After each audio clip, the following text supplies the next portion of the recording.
ಸಾಮಾನ್ಯ ಜ್ಞಾನ. ಖಾಸಗಿ ಬಾಹ್ಯಾಕಾಶ ಕಂಪನಿಯೊಂದು single piece 3D printed semi cryogenic engine ಬಳಸಿ ಯಾವ ರಾಕೆಟ್ ಅನ್ನು ಉಡಾಯಿಸಲಾಯಿತು?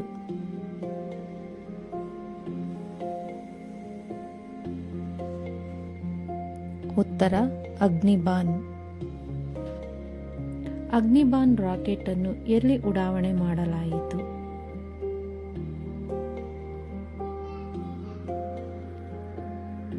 ಉತ್ತರ ಶ್ರೀಹರಿಕೋಟ. ಅಗ್ನಿಬಾನ್ ರಾಕೆಟ್ ಅನ್ನು ಎಂದು ಉಡಾವಣೆ ಮಾಡಲಾಯಿತು?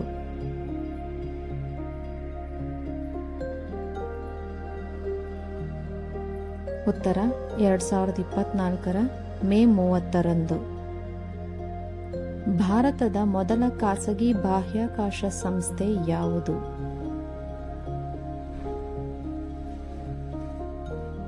ಉತ್ತರ ಸ್ಕೈರೂಟ್.